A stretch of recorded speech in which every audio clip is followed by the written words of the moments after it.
Hey everyone, it's been a while since I made a video like this. I've picked up a bunch of different new shoes since I've made my last video.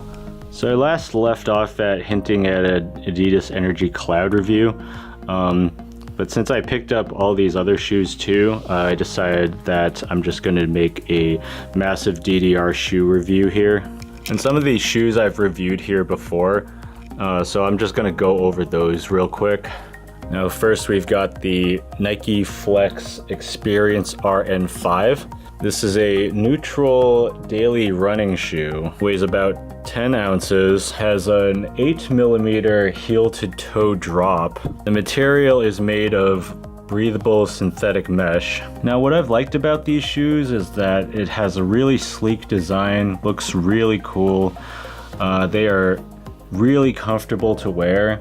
It's super responsive and it comes in some really nice colors. The problem I have with these shoes, the traction kind of suffers on wet surfaces. So if the pads get wet for any reason, maybe some sweat gets on the pads and you forget to clean it up, it's gonna get super slippery. Might lose control and maybe your leg too. I started feeling some pain in the toe box with my big left toe. And the laces are kind of thin and stringy, so they keep coming loose pretty frequently. But other than that, this shoe is pretty well balanced for dance games. The Nike brand is really strong, so they make some really solid shoes, great looks, well balanced shoes. If you don't know where to look for a dance game shoe, you can't really go wrong with Nike. Just pick out anything really, but this specific model, you can check out my full review for this shoe too.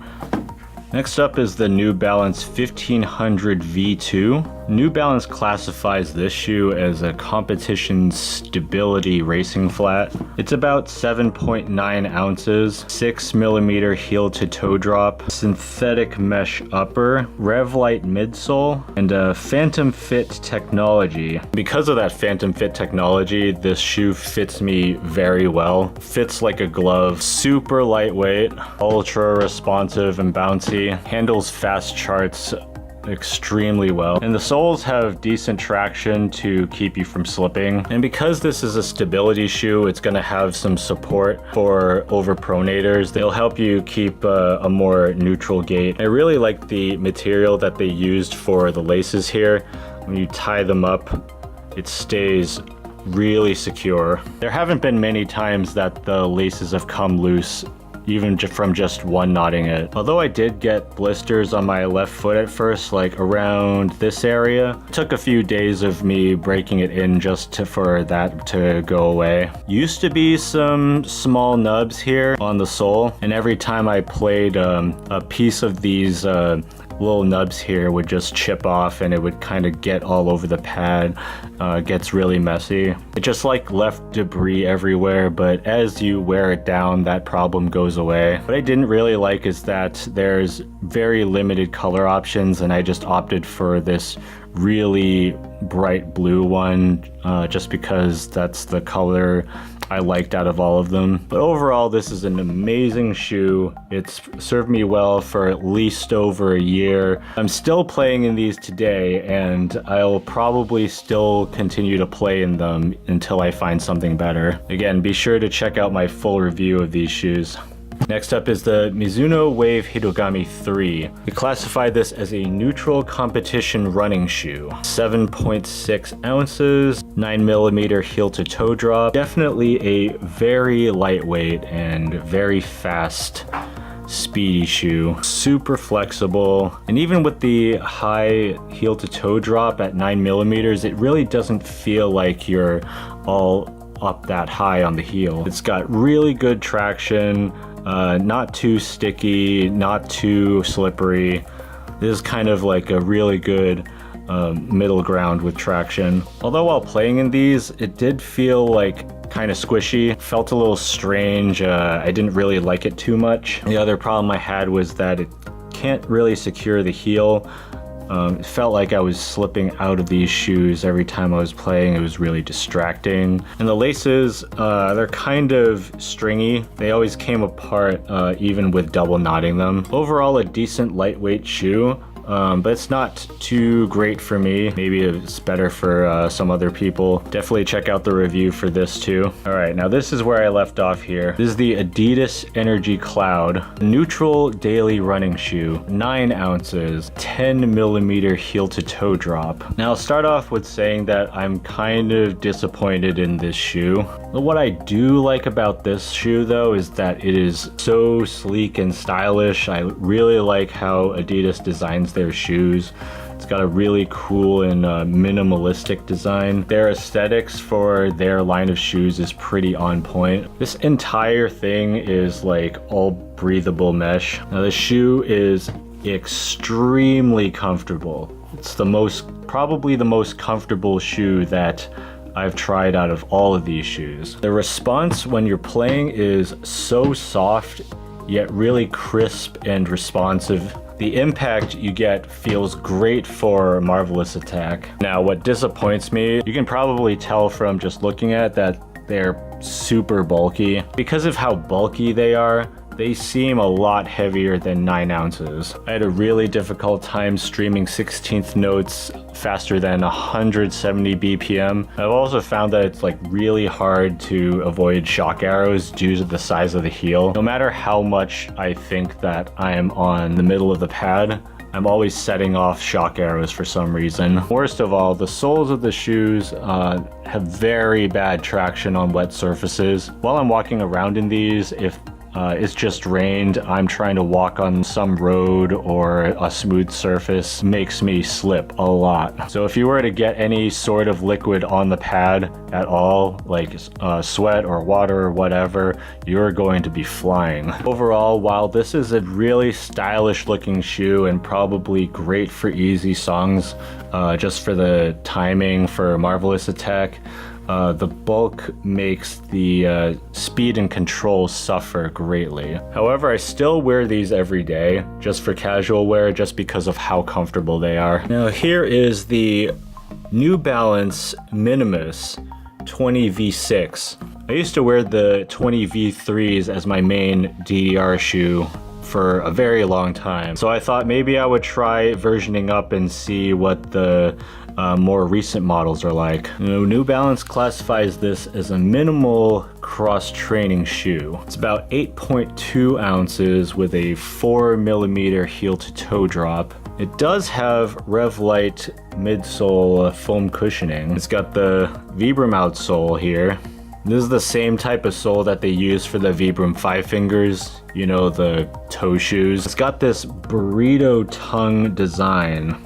You can see that the tongue here is kind of like it's wrapped around the entire way. It's not separated like how normal shoes are. The design is kind of weird, but it is really interesting, and it actually makes for a comfortable fit, at least for me. I've heard some people having some troubles with the burrito tongue here, kind of like causing some irritability, but it's worked out for me pretty well. Out of all the shoes that I have here, this is the best fitting shoe out of the bunch. The minimal design allows me to feel the panels like very well. It's supposed to simulate that barefoot feeling, and the shoe also locks in my heel very well here. Now there are a bunch of issues I have with this particular model. This is a much heavier shoe than the 20V3s I used to have. It's really heavy, especially for a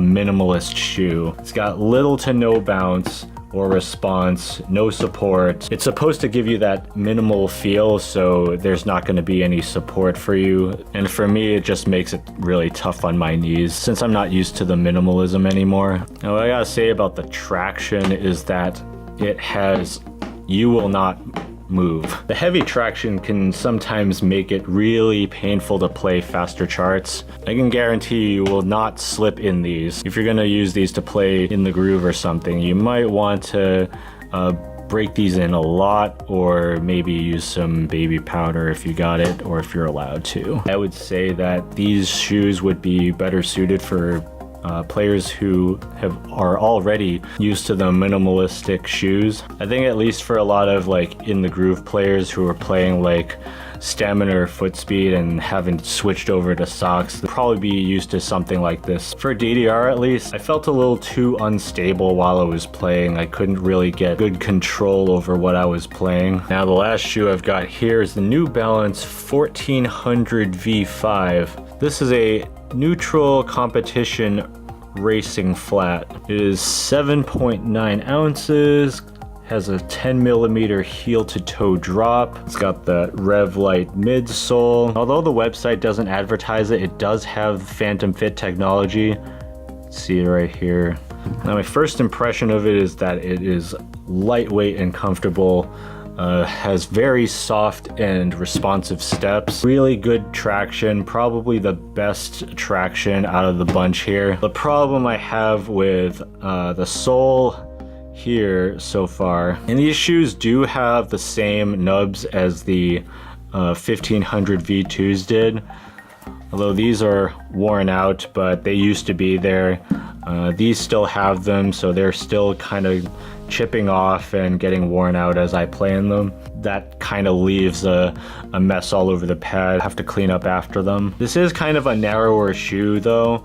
The toe box did feel a little cramped. This shoe probably ran small. I wear an 8.5. It kind of varies among what brand I usually get, and New Balance usually runs larger, but I think maybe for this particular model it ran smaller. Like while I'm playing, I'll feel like my toes need to kind of curl up a little bit just so that I'm not gonna be irritating them. The same problem that the 1500 V2 had is that it's got limited colors, and this just happens to be the least offensive color. 1400 V5 has the potential to be an excellent shoe, just might need some breaking in. I've only played in them in like 3 to 4 sessions.